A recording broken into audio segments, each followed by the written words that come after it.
बिस्मिल्लाहिर्रहमानिर्रहीम अस्सलाम वालेकुम वरहमतुल्लाहि वबरकातुहू। एक होता है अच्छा ख्याल और एक होता है बुरा ख्याल।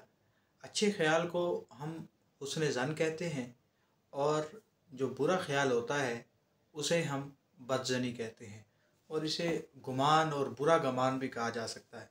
और ये बदज़नी और ये बुरा गुमान जो है इसे झूठ भी कहा जा सकता है।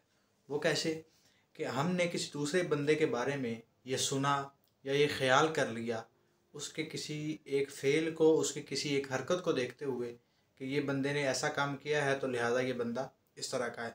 हम उस बंदे से इस बात की वजाहत नहीं मांगते, उससे पूछते नहीं है कि भाई आपने ये काम क्यों किया या इससे पीछे क्या वजह बनी कि आपको उस इस काम के करने पर मजबूर किया गया। नहीं, हम सिर्फ़ किसी दूसरे बंदे से, किसी तीसरे बंदे की बात सुनते हैं, ख़्वाह वो बात आधी अधूरी हो, ख़्वाह उसमें कोई हकीकत हो या ना हो, लेकिन हम एक राय कायम कर लेते हैं और वो जो राय होती है वो बदगुमानी की राय होती है। यानी हम दूसरे बंदे को वैसा ही समझ लेते हैं जैसा किसी ने हमारे सामने तीसरे बंदे के बारे में बयान किया कि ये बुरा है, उसकी तहकीक नहीं करते।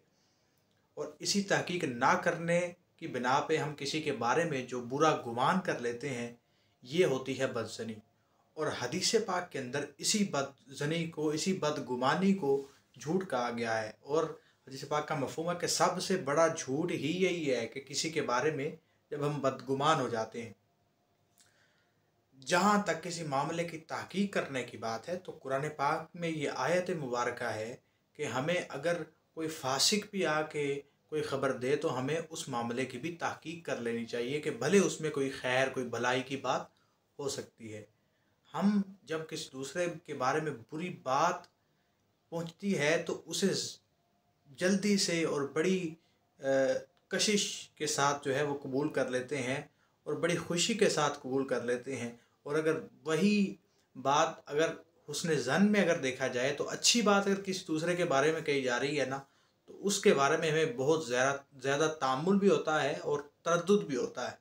हम ये सुनना ही नहीं चाहते किसी के बारे में अच्छी बात, लेकिन अगर इसके मुकाबले में बुराई, बुरी बात, बदगुमानी की बात हो तो उसे बड़ी कहते हैं कि खुशी के साथ, और इसमें कोई तामुल भी नहीं होता कि हम उसे कबूल ना करें, बड़ी खुशी के साथ उसको कबूल करते हैं।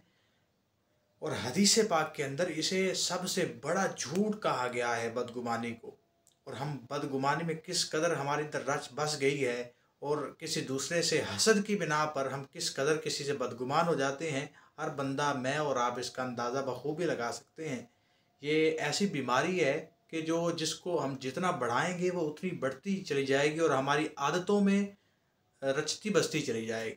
ये एक ऐसी कैफियत और एक ऐसी बला का नाम है कि एवं ही किसी के बारे में ये गुमान कर लेना कि फ़ला बंदा इस तरह का है, किसी की तहकीकात ना करना और किसी दूसरे बंदे के बारे में उसका ऐब पता चल जाना, हालांकि वो ऐब उसमें हो या ना हो, तो हम उसको उछालना, किसी दूसरे से तज़किरा करना अपना अपने मिशन का हिस्सा समझते हैं। हालांकि ऐबों को छुपाना ये तो अल्लाह ताला की सिफ़त है और अल्लाह ताला उस बंदे को भी पसंद करता है जो किसी दूसरे बंदे के ऐबों को छुपाता है।